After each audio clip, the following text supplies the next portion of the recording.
Ladies and gentlemen, it is time. Grab a cold one, crank up the volume, and join the show.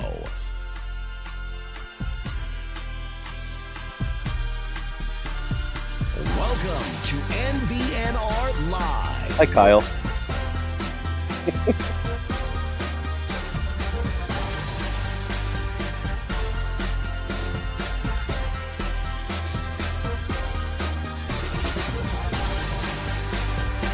And here we go. It's no block, no rock.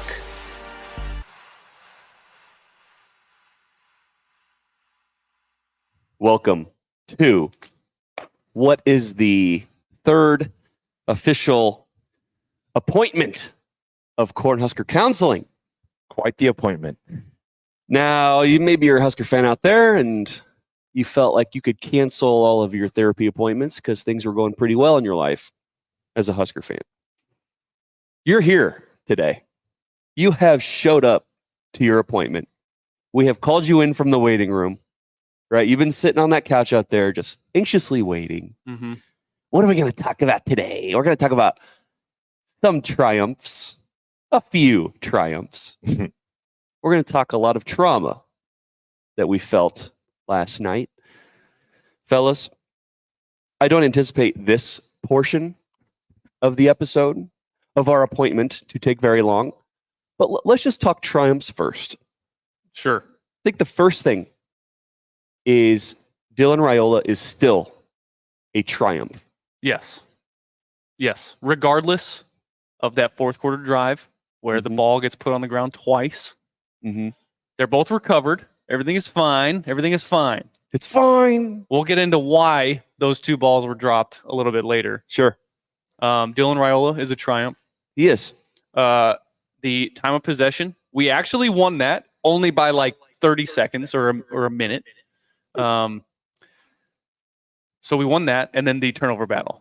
We won that. That is a triumph, especially against Illinois' defense, who had they were +9 or something stupid coming into that game. Yeah. So yeah, you heard a lot about their secondary coming in and how they've taken the ball away a lot, and how they're very good at disguising coverages. And Dylan Raiola is going to be in for a game because he's a true freshman. He's never seen a Brett Bielema coach defense yet, right? A lot of disguised coverages and very aggressive. But if you just look at Dylan's play, some of those touchdown passes, guys, dude, I mean, both to Nair. Incredible, man. I mean, he's so talented. It's next level. I mean, you're looking at him like throw the ball before the wide receivers even broke on his route yet, and like putting the ball on the money on the sidelines. I mean, and then like we talked about last week, like the layer throws over that linebacker on that one throw. I'm like, that is cold. He man. just puts cold. just enough air on it, just so that the linebacker or somebody just kind of like jumps up and tries to tip it, and it's just too far out of reach. Right. It's the best. It's seriously so impressive. And I'm thinking of both of Nair's touchdowns and the one that got taken away from him. But let's just talk about the two that he did throw to Nair. That first one where Nair is like running in the middle of the field and he's going one way, and you can see an Illinois defender like gonna meet him. Mm-hmm. But the way that Dylan threw it was slightly behind Nair. Yep. Because if he would have let him, it probably would have been a pick or at least a batted ball. Yep. Slightly behind him, but not enough to where it was like, whoa. Yeah. Oh my God. The ball placement is seriously the most impressive thing to me.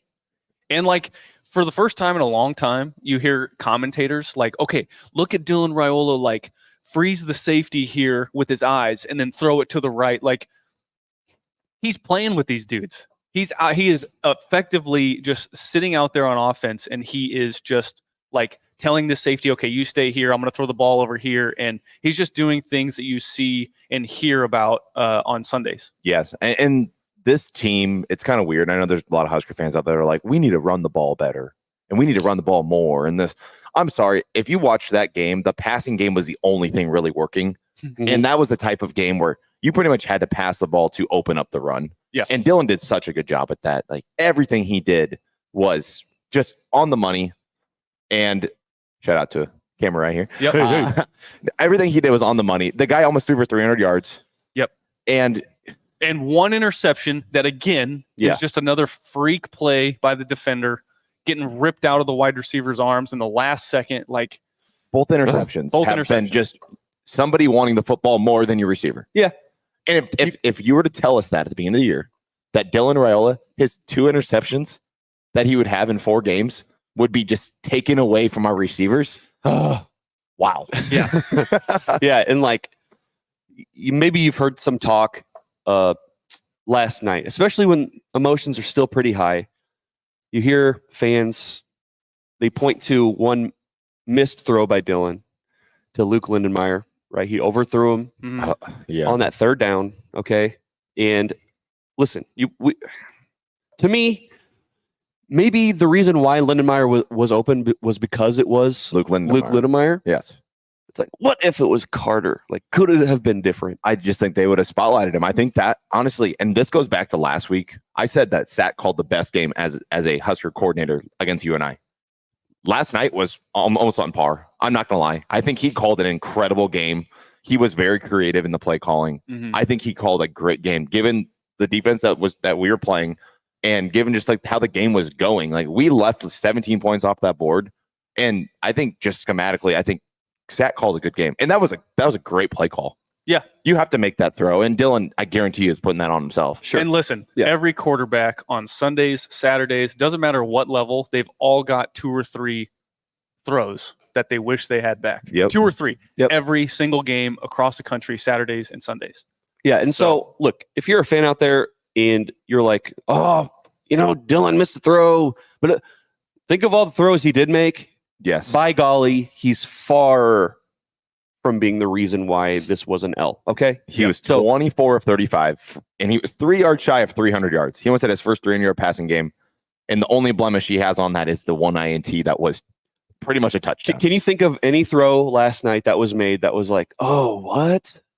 Where you cringed when you saw it? You're like, oh, true freshman playing a Big Ten defense for the first time. Ew. Yeah. Like, can you think of any throw that was like that he made? I mean, that touchdown pass in the corner where you had Fedoni behind, was it Nair? Yeah, Nair made the catch, yeah. That one, I mean, there was 2 defenders there. There were 2 defenders there. I mean, it was kind of risky. It ended up working out.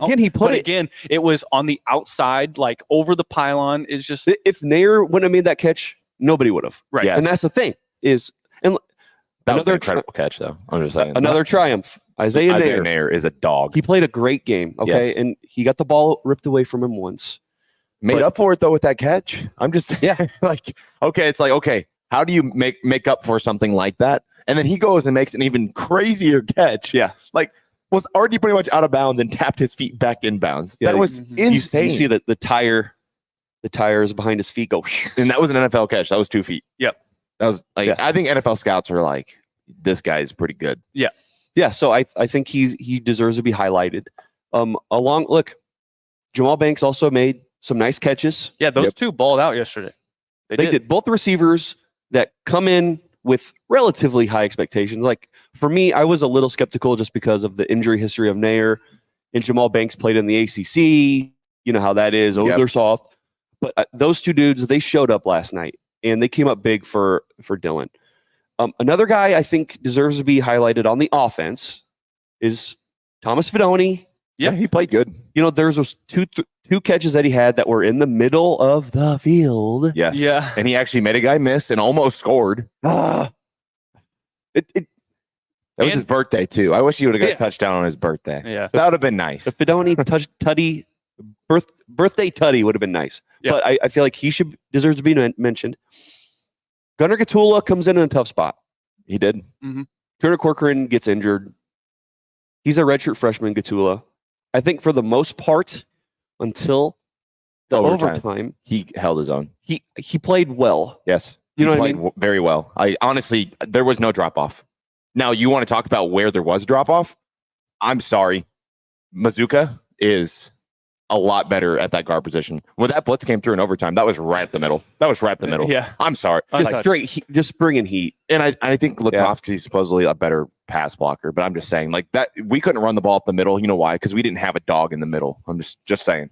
Yeah, and maybe I can and we'll fall get under a trauma. It's a trauma. Yeah. I know. I just for sure. It's just No, in I the know. brain. You're talking O-line, and seriously, Gunnar Gatula played well. That you want to talk about a triumph? Like, he played really well. To get thrown into the game like that, played pretty good. Yeah. Okay, now defensively, not a lot of triumphs, Nothing. But Say it right. say it right. Yeah. Again, Tommy Hill goes out for either a head injury or a plantar fasciitis injury. Who knows? I don't know. Right after he got cooked, he was out the rest of the game. yeah. Just saying. And look, maybe he's playing through the injury, and that's why he got cooked, and that's why he didn't look the same. Okay, He was limping. He going into the locker room, going into halftime, he was limping. And I was like, okay, so he's probably not coming back in the game. Yeah. That's an issue. That's an NFL guy. He was not on the field. And then I think Nair or Mackay Bayer got hurt too, I think, because he didn't play the whole end of the game that they had Thompson in. So right. Yeah. So Sierra, right. I mean, I feel like he had the forced fumble, that strip sack. Yep.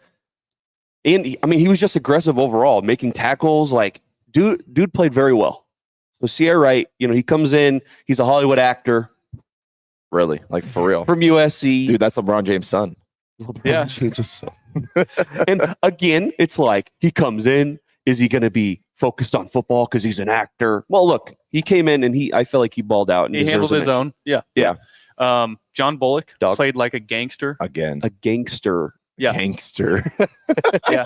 Rip the ball out. Yeah. The I saw that Lincoln kid coming was from a gangster. mile away too. That was like slow motion. Mhm. Like just reached in there and he just said, "Give me that." Well, That mine. I'm joking. I'm joking. We talked about that against you and I. Like the guys kept trying to rip it out and they couldn't get it out. And literally the first drive, he goes down and just whoop, pulls it out, or second drive, whatever it was. But Yeah. wild. He's all over the place. Yes, that's a triumph. He's a good player. He is. And he had a big pass breakup. It was a perimeter route or like a flat Yep. route, and he just came screaming in there and just jumped as high as he could and slapped the ball out. Yeah. Yeah. All over the place. He was playing all over and he's like a co-leader for tackles last night. So once again, the dude is just balling out and doing great. Yeah, this was you could say fourth game in a row where he played a very good game. Yep.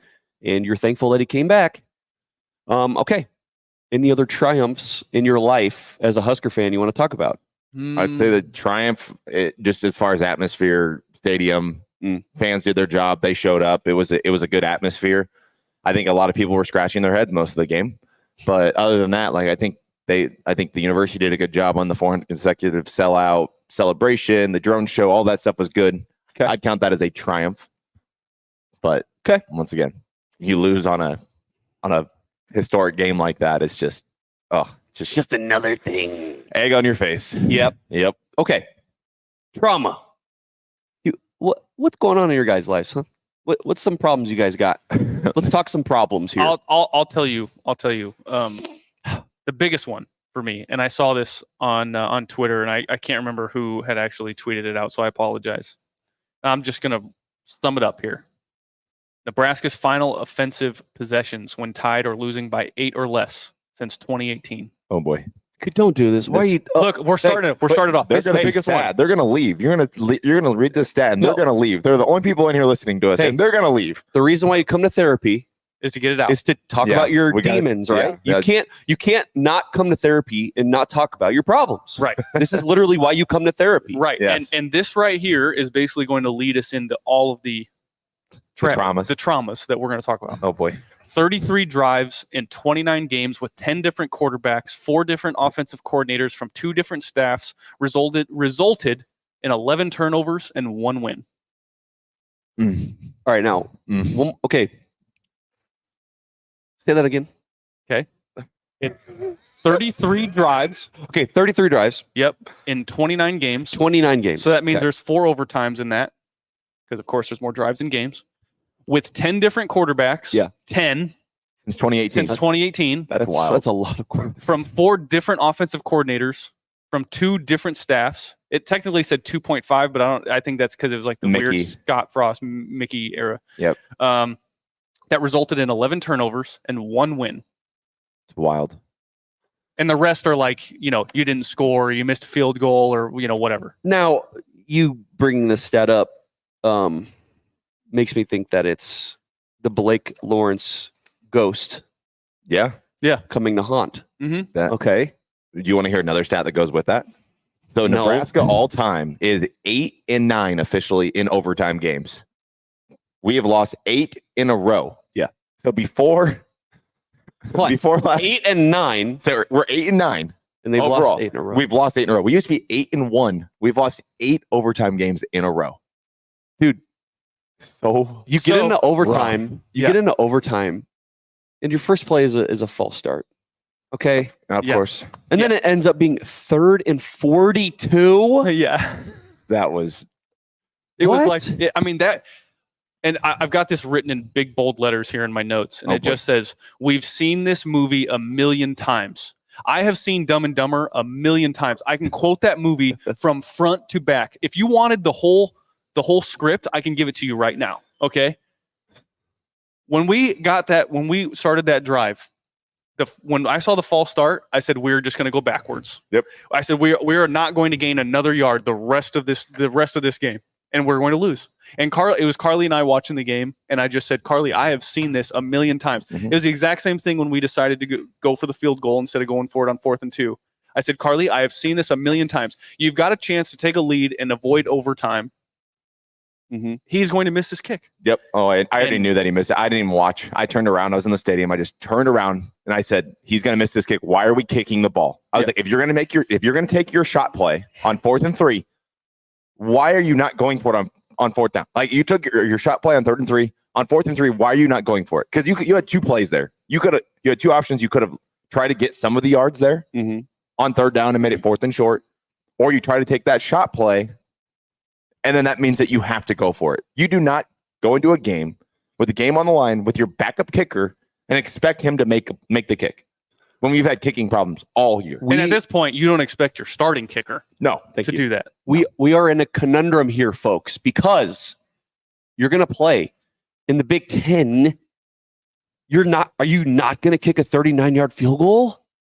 Right. Are we not going to kick those? No, Right. No, Are we not going to kick No. a 32-yarder? no, Ever again? Like, we're not kicking. no, We're not kicking. no. I think after watching this game, I think Matt Rule and this staff now have the evidence to say we will be aggressive moving forward. We will not put the ball in I guess put the hands of a kicker. Like we cannot do it. We cannot do it. But you're gonna kill their confidence. I don't care.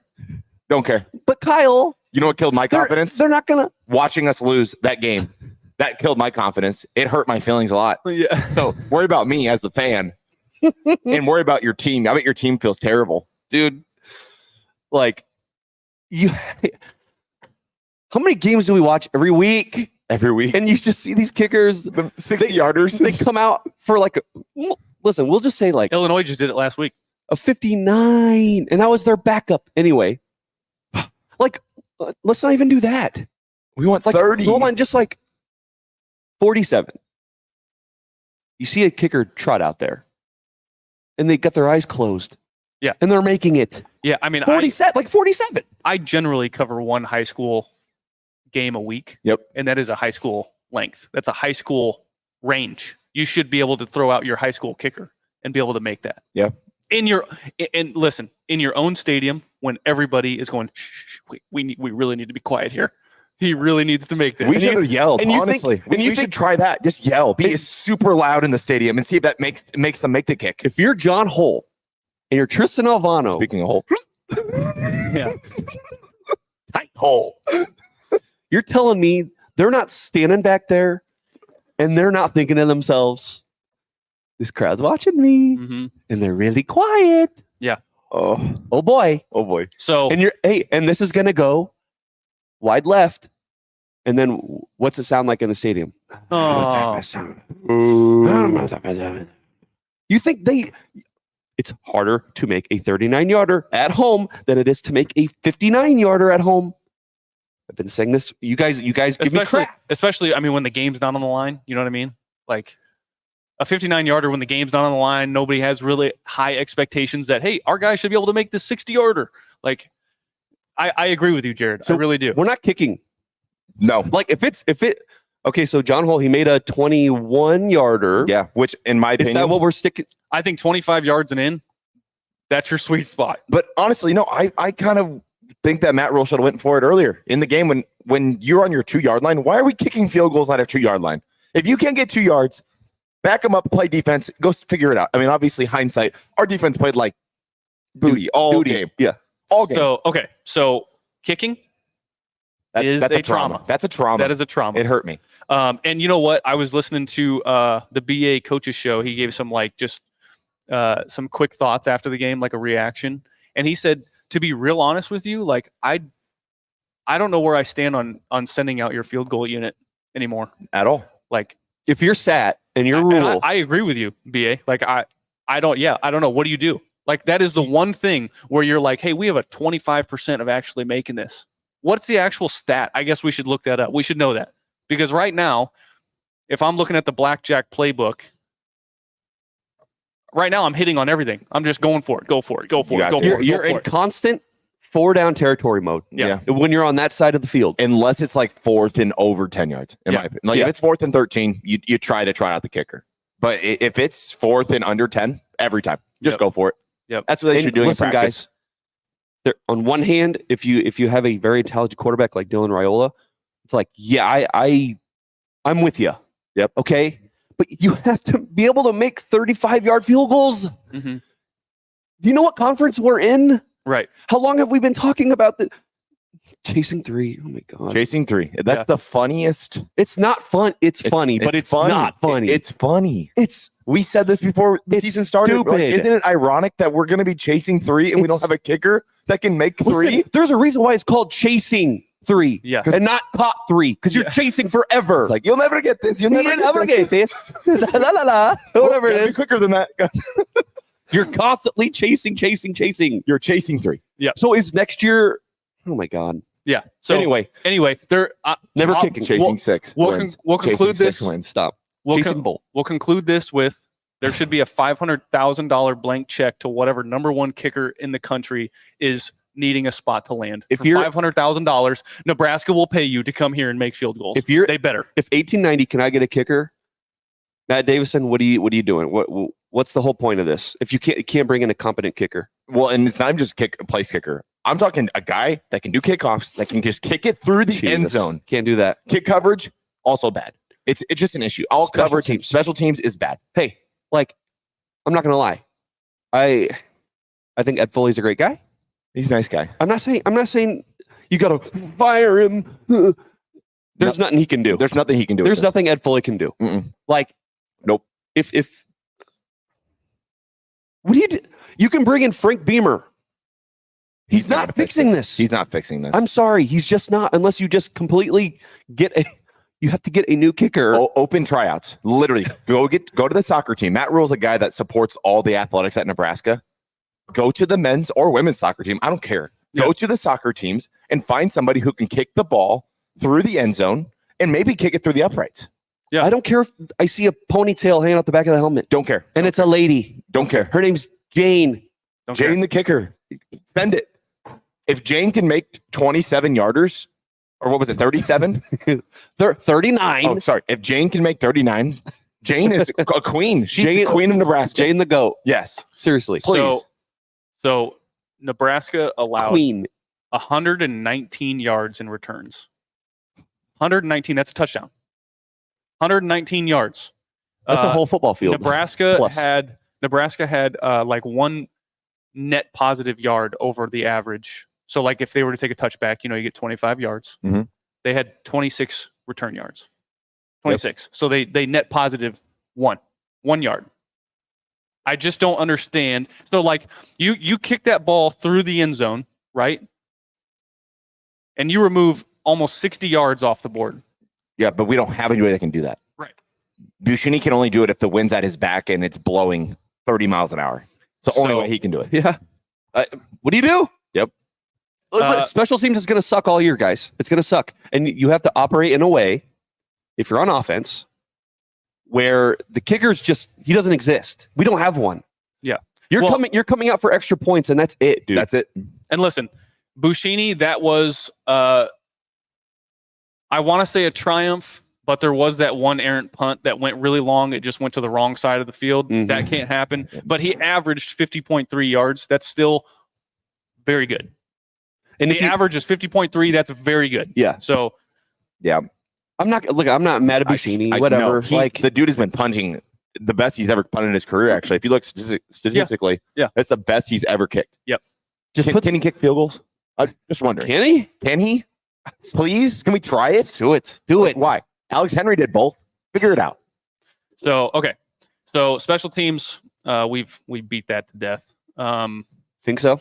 They've beat us to death. Yeah, they beat us to death. We're just returning the favor. Anyway, this is counseling.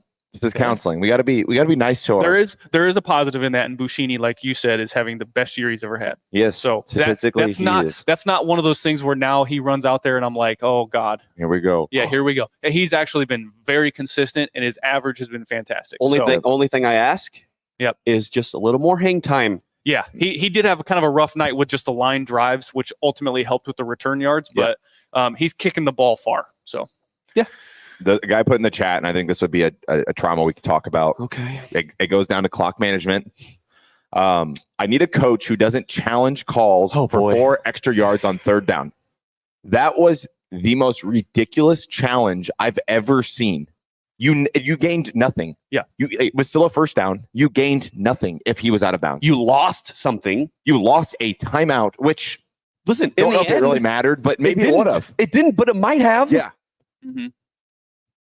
So you have that one extra timeout, right?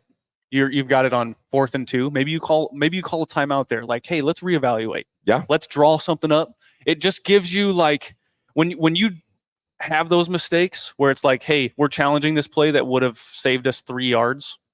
Like, let's maybe hold that timeout because who cares? It's 3 yards, right?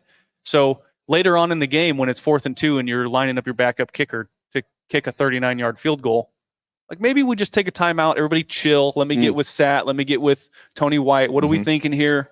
And draw something up that'll work, right? I just that challenge was just. I said it right away. Cringy. Why? It's not like he scored. He didn't get a 1st down. He got extra 2-3 yards, and it's like, what's the point? It was bad. I know we're not allowed to cuss. No. The producer is looking at me. No, he's not. No, listen. Definitely not. Can I say stupid? Yeah. Is that allowed? Yeah, it was bad. It was stupid. Yeah, it was bad.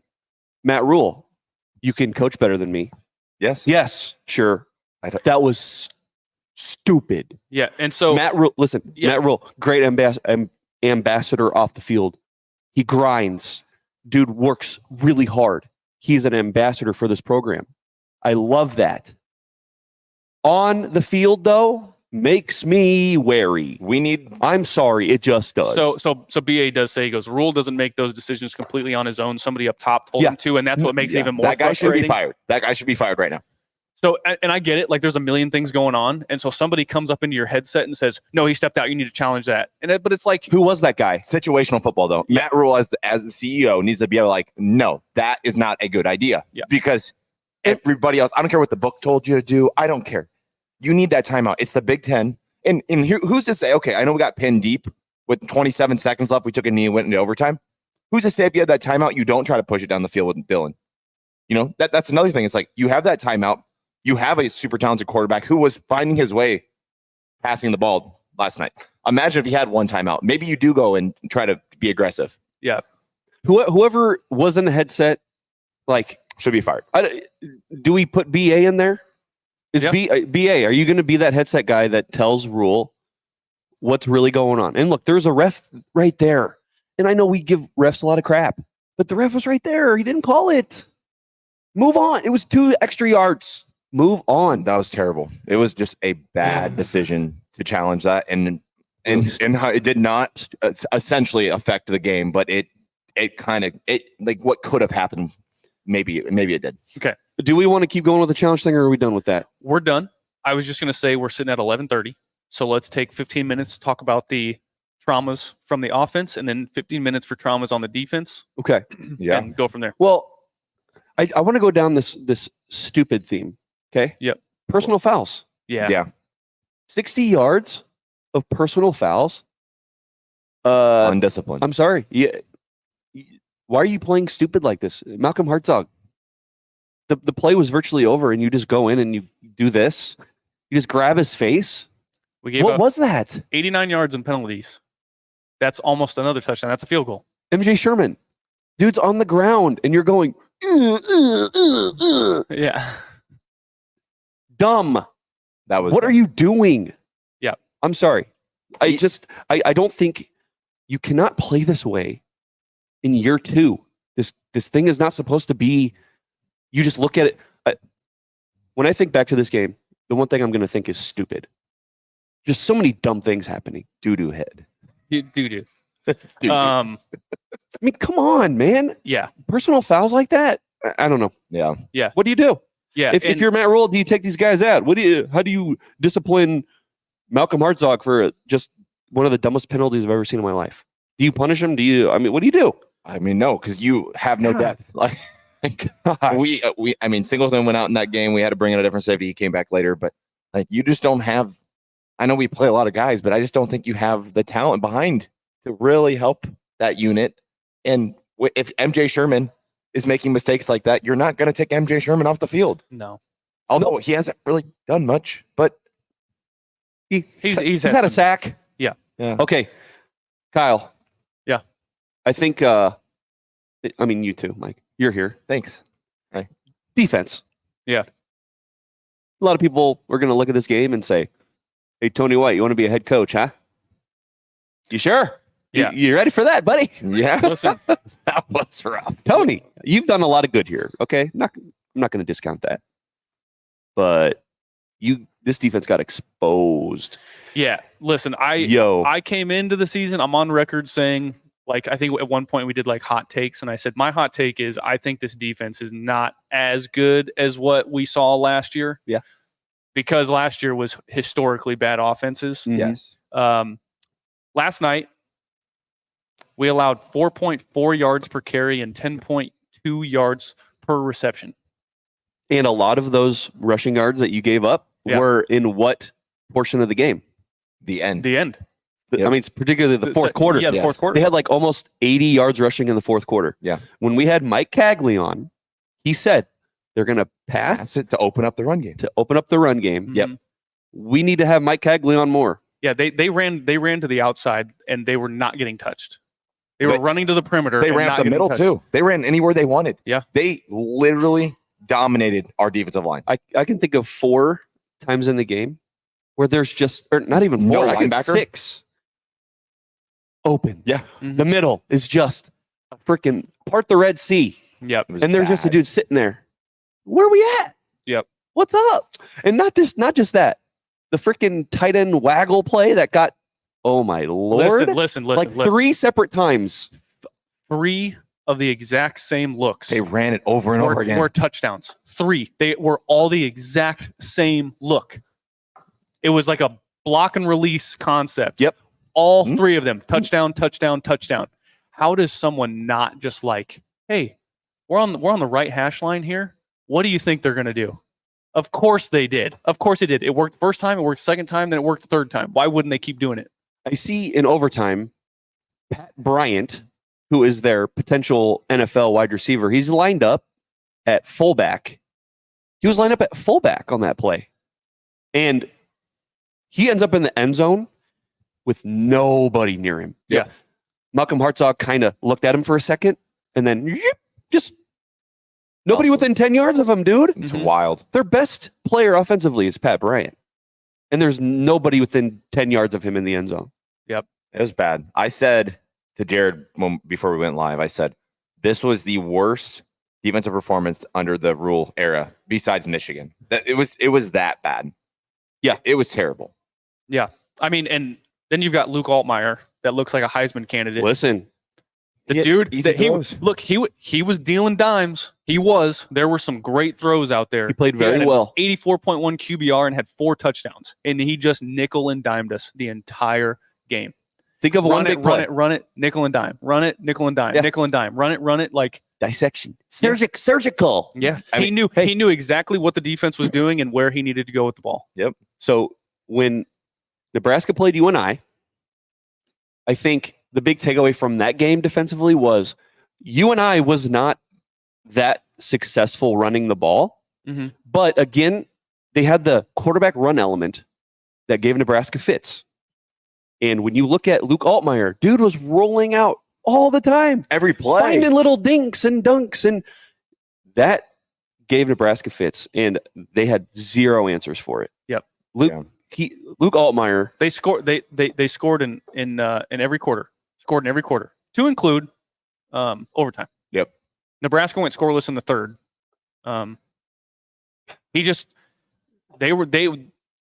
The scheming was just lopsided. Yeah, The he got scheming coached. was just Outcoached. I like simply. Matt Rule said going into this game, he said, well, a lot of the preparation is going to be in-game adjustments. And how do we adjust when things aren't the way that you prepared for? That team looked unprepared on both sides of the ball. You could tell. So a big thing that Matt Rule likes to talk about is body blows, body blows. mhm. We'll talk about body blows. You want to talk about Brett Bielema body blow? Yeah. Big Bert Big Bert, big body. out coaching. I forget who their OC was. What his name is, Barry something. Dude, he went up to Tony White and was like, "Give me your lunch money." Yeah. He schooled him all night. Barry Looney But- Jr. Yeah. What's that? Barry Lunny. Lunny. So yeah, I think they hired him. He was at UTSA, and Illinois had played UTSA. Yes. Yeah. And they like poached him from UTSA because of how well they did. And they against got that him. receiver too. He came with them. Yeah, that's So, right. Yep. But yes, I just wanted the body blow thing. Mhm. Fourth quarter, you could tell this Nebraska's defense was just gassed, dude. They had nothing. Yeah. No answer. And they had like 5.5 yards per carry in the fourth quarter. Like, you want to talk about body blows? My shirt right here, Big Red in the Big Ten. Yeah. This was a Big Ten game. Yeah. Brett Bielema showed you. We could talk about Barry Alvarez. Yeah. I've won 3 Big Ten titles. And Here's why. This is how I This did is it. how I did it. Yep. Matt Rule, I'm showing you. I mean, he did it a different way, and he still did. Big Bert was known for that rush offense, right? Yeah. He changed the entire style of Bert ball, and they still dominated us in the trenches. So, like, they have 2 great receivers, right? Yeah. Pat Bryant and that Zachary, whatever. They didn't do anything in the second half, I don't think. I mean, old boy got injured. Yep. He came out. Pat Bryant didn't do anything until that overtime touchdown. By the time the fourth quarter hit, we're running. Yep. These guys are tired. Might as well. Yeah. I will say, and I'm not making an excuse for this defense. Like I said, this was bad, but like, can we get any sort of holding calls? Like Nash and Ty got held all game, and then by the fourth quarter, yeah, they were exhausted. They were getting double, triple teamed. But gosh, you can watch every play. It's just, I mean, yeah, it's egregious half the time. It's just you see Nash on the ground, like literally flailing his arms. I know. I'm sorry, and I'm not blaming the refs on this game. Nebraska Right. left 17 points off the board in this game.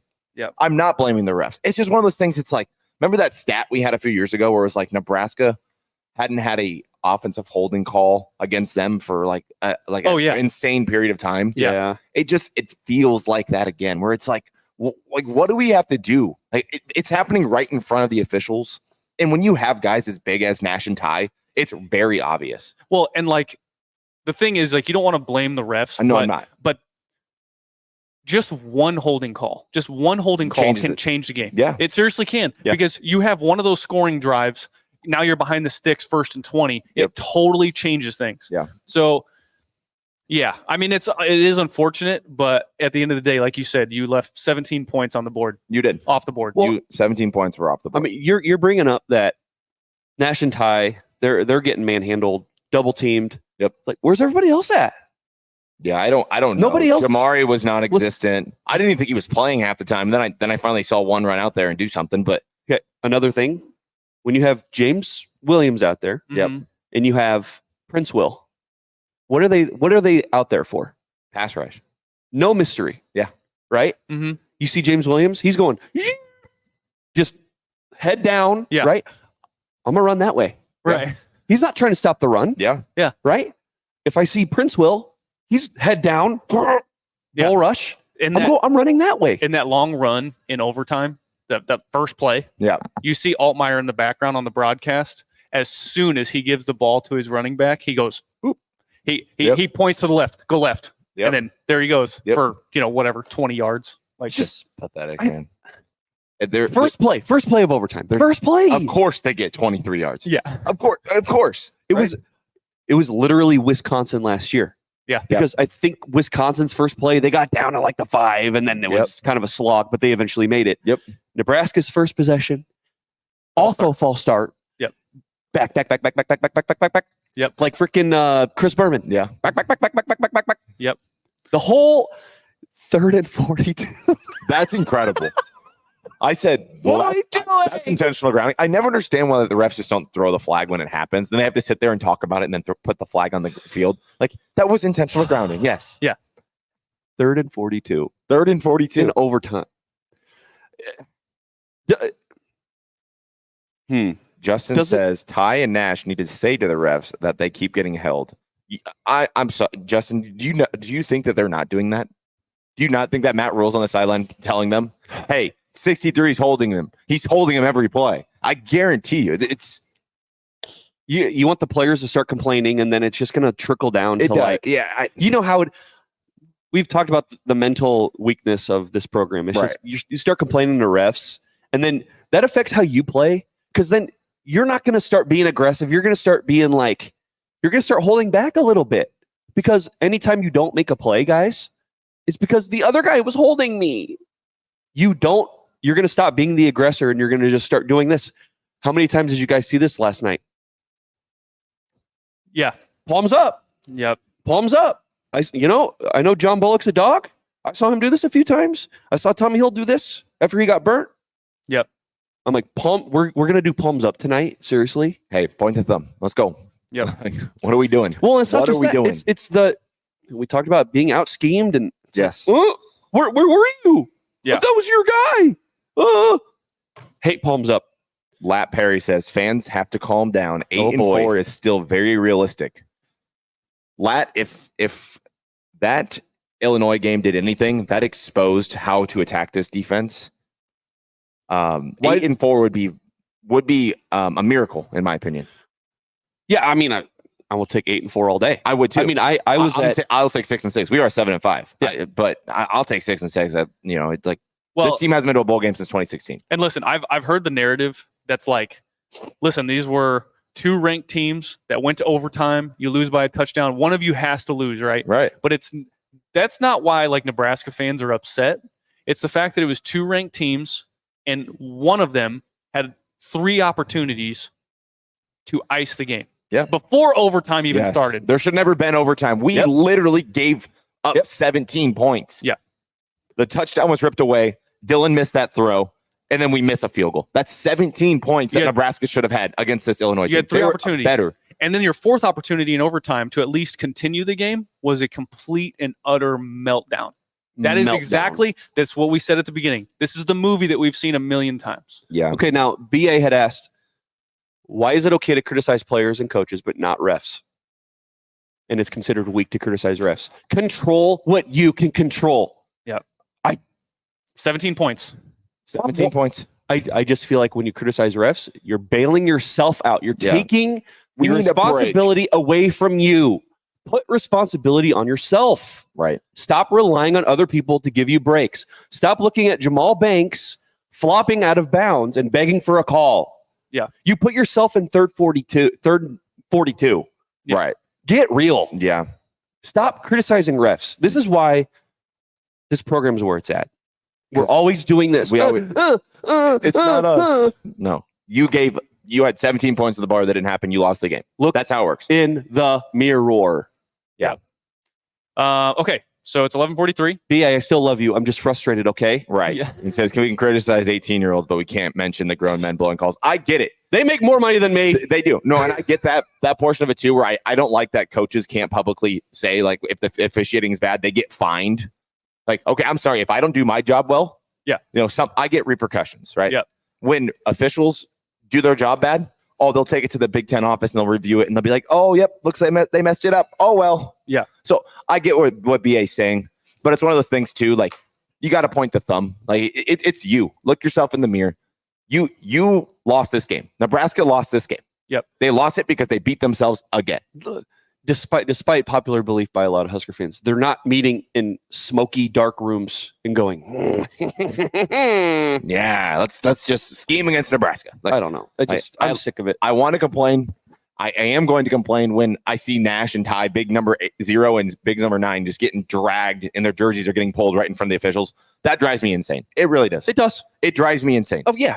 And I even sent out a tweet last night. Okay, I'm in my feels a little bit, and I say, "Wow, it really seems like they're letting Illinois play the game, but anytime Nebraska tries to play, it's no, that's too much now. No, that's too handsy. Right. Illinois was pretty handsy too. 100%. They got away with it. Yep. But in the end, you brought up all of the in the PI thing, like what Ja'Cory Barney, the dude's literally getting pulled, and I'm like, yes, you have to call that. You have to call that. But then I'm gonna point to Jamari Butler should have been called for face mask. Oh yeah, Okay. On the Altmaier thing. You see how this works, Yeah, guys? I see how it works. You see, like it all kind of evens out. Yes, it does. So Okay, offense, defense, where are we at now? Yeah, offense. Offense. Traumas. Yes, it is there's quite a few, I think, in my opinion. Offensive line couldn't get a push on the rushing attack to save their lives. Yeah. Our rushing average was 1.6 yards per carry, and they allowed 5 sacks and 7 tackles for loss. But 3 of those were in overtime. Correct. So those numbers are a little skewed. First half was okay. It was fine. The issue is when you don't have your starter in Micah Mazuka because he got suspended and he's in the doghouse right now. Mm-hmm. When you don't have that guy, you cannot run up the middle. I'm sorry, Henry Lutovsky is a good player, but he's not as good as a 50-year senior in Micah Mazuka. Yeah, he's just better. I wanted Dante Dowdell to get as many carries as he got. He got 20 carries. Yep. But he only had a 3-point-something yard average. Right. That's just not good enough. Yep. It's just not. Sat called a good game. I don't care what anybody says. Sat called a good game. If you are trying to blame the OC for that loss, you are out of your mind. No, he called a good game. Yeah, I'm with you. When you can't get a push on the O-line, you're in the Big Ten. Right. What are we here for? That's how you win in this league. Right. I mean, what do you want? I don't know what Micah Mazuka did. What he did. Did he argue with Raiola? Did he punch somebody? I don't know what he did. I don't care. Kill someone and hide their body? I don't know. I don't know what he did. Are we allowed to say that? I hope I see him in West Lafayette because apparently it was available yesterday. And I'm sorry if we weren't getting any push on the inside, if he was available, and I understand he's in the doghouse, but can we just maybe give one drive, just see what happens? Yeah. There's a part of me. I got the angel here and I got the devil here. Yeah. The angel is saying, no, you can't play Mazuka. You're trying to establish a culture. Yeah. You can't let him be the exception. Mazuka, because he did play in special teams. He did. Yeah, okay. He was in. Yep. Kick coverage or something. Yep. And maybe that's why they were bad. You can't let him be the exception because then other guys are going to lose respect for the coaching staff and then they're going to start Play the best guy. Play him. Yes. Play him. Let him break all the rules. Lawrence Phillips. Just win, baby. Yeah. Even though Lawrence Phillips did get suspended too, but still, play the best players. Yeah. We talked.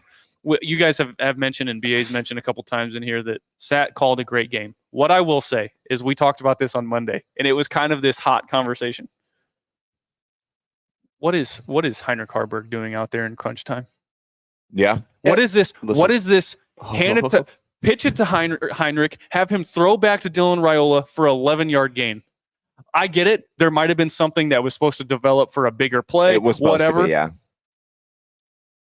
This is crunch time, folks. That ball was 1 inch away from being swatted down when it was being passed backwards. Did you see the ref go like this? He did this. 1 inch from a total disaster. And them taking it. What are we doing? This was exactly my point. In crunch time, why does Heinrich... He's not better than your running back. He's not better than your quarterback. He's not better than your tight end. Stop.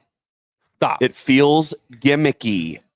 Gimmicks don't win games. BA, it worked for 11 yards. Thank God we got the first down. It's on tape. That's it. It's on tape now. But yeah, and I'm with you there. And especially the way Dylan was playing all game, it was like, hey, he was literally just slicing and dicing and putting the ball in places. And I don't know. I get the shot. I get the you do the razzle dazzle. They're not expecting it. It's a touchdown. Everybody's freaking calling Sat a genius. And then the play did work. He got a first down. but yeah, I'm with Sure. you too. Where it's like, 1 inch. what? Yeah, 1 inch from an absolute disaster in a tie game. 1 inch. It worked. It worked. Yes. It worked. Great. He's a Big- genius. Big picture. Using past evidence. I know we can't use the pass against this team. That gets tipped and it's taken back. Yep. And the ref went like this because it was tipped. Yeah, it worked.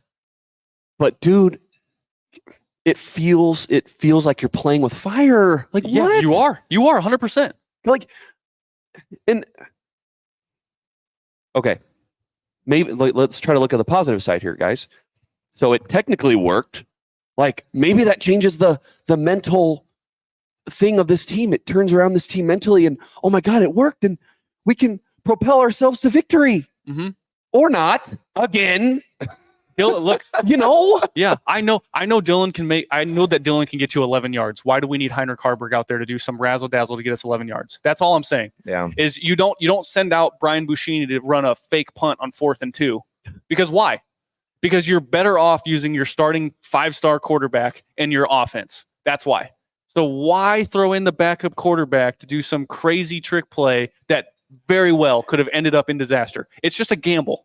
It's a gamble that I'm not willing to take. Like that. Yeah. That's it. That's just me personally. This team has not earned the right to be gimmicky and gadgety. No. If you're up 2 scores, go for it. Sure. Or if you have no pulse on offense, that's when you bring in something.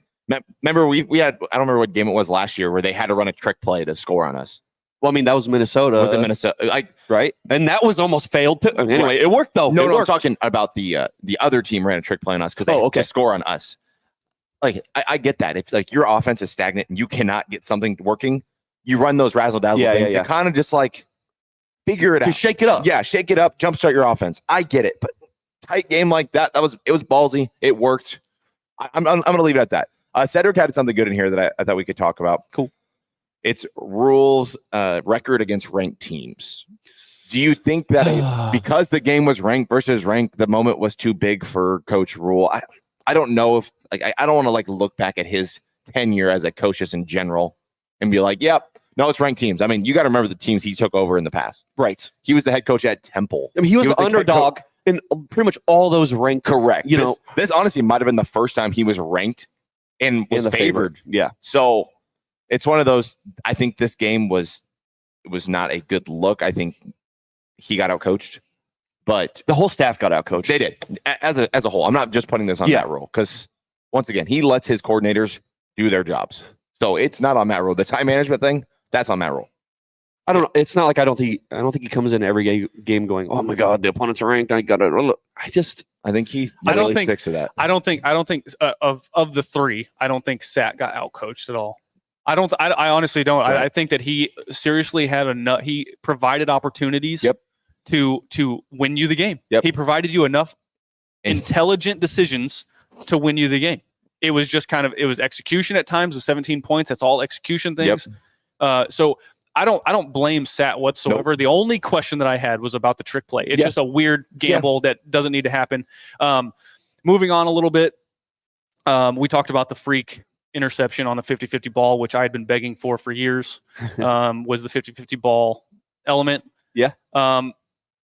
The fourth quarter drive with 2 recovered fumbles on the pass rush. Dylan just he got real comfortable in that pocket, and then Illinois just said, send it. We're just going to send it. This offensive line was just getting gashed. And so, he was just kind of a little bit loosey-goosey. Yeah. Mm-hmm. And like part of that is the confidence thing. Like he's very confident in himself. Yeah. And maybe this kind of experience was like, oh, okay, I gotta take care of it. I gotta blow up a little bit. Like I said, or like you said, was like during the game, you had like 2 sacks. The rest of it was all like in overtime. Exactly. So like you go into that fourth quarter and you feel good. You're like, hey, look, I've had a clean pocket pretty much all night. I've been fine. I've been able to wheel and deal. And then the fourth quarter comes, that like last couple drives, and Brett Bielema was like, okay, send it. Yeah, we're going to blitz. Yeah. Some more trauma. Yep. More trauma. Okay. We got 6 minutes. So what this game has done, and partially you and I too, what this game did was it gave other teams a blueprint. If you're Purdue, the next game, okay, we'll just say Purdue because that's the next game. If you're Purdue on defense, you know that you're going to bring heat up the middle now. Right. Yeah. Right. And that's going to work because this O-line, there's some attrition going on here. Okay. It's not at full strength. Okay. Right.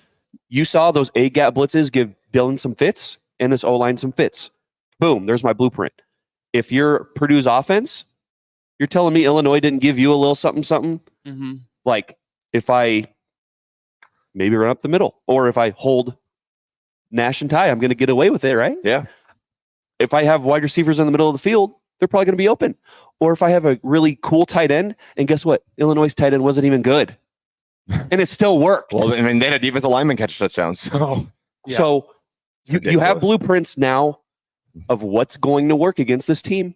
And that's more trauma for me and us More and you trauma. guys. Yeah. Well, Maybe maybe this is not, just- though. Maybe not, though. Maybe this is a really good team that we just played. Maybe Illinois is the real deal. Maybe Illinois is better than we thought. They have a real test. Their schedule is nasty in the next 3 games. So we'll see. We'll see how good Illinois is, and when we go play in West Lafayette, let's see how good or bad Nebraska is. I did have that as one of my triumphs was maybe Illinois is just a lot better than we gave them credit for. I think they are a lot better than they were last year. 100%. 8, maybe 9 win team, maybe. Yeah. They have a lot of talented guys on that offense, man. They were good. Anyway, Yeah.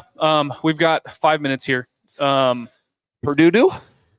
I think just in general, the reason that you all 289 of you right now are tuned in to Cornhusker Counseling is because of all the trauma that we've talked about here. I'll just say this. Like, while I do buy the sentiment that, yes, there are 2 ranked teams, went to overtime. It was a thrilling game. It was a good game. It was. As a college football fan, it was great. As a college football fan, it was great. But what I'll say is that regardless of our little therapy sesh here, Yep. I'm going to be sad watching college football all day today. 100%. And I went to bed last night sad. So Yeah. I just think once again, and I don't know if this changes this year. I don't know if this was a good lesson learned early in the season, but it was just the same movie. It seemed the same. It's We've the seen same movie. We've seen it. Yep. Going into overtime, I was telling my TikTok people because I was doing a live. I'm like, it's different this year. It's different. They're going to figure it out in overtime. It's going to be different this year. Wrong. Well, Yeah, it ultimately You ended, thought- it ultimately ended. It ultimately played out exactly how you thought it would play out. When we went out there for the field goal on 4th and 2, I know every person in that stadium, every person in their living room was saying, "We're probably going to miss this." And I know that in overtime, after that false start, everyone in that stadium, everyone sitting on their couch in their living room said, "This is not going to go well." Yep. And everybody kind of started packing their bags and Mhm. saying, "This is not going to end well for Nebraska." Yep. So, I don't know, man. I hope this was a good lesson to learn, and I hope that we didn't just get crazy exposed and everyone's just going to take advantage of us the rest of the year. But I still feel good about Matt Rule. I still feel good about Marcus Satterfield. Tony White, I think, has some things that he needs to address, and I still believe this is a bowl game year. But Yeah. man, it hurt. It Yep. hurt bad. It hurt.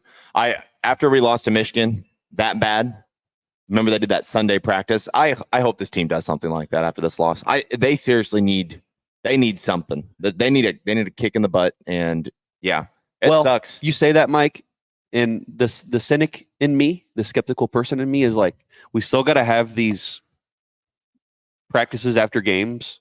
Like, is that where we're at? We're still having to have these culture building practices where they're butting heads and they're being really physical and it's like a punishment.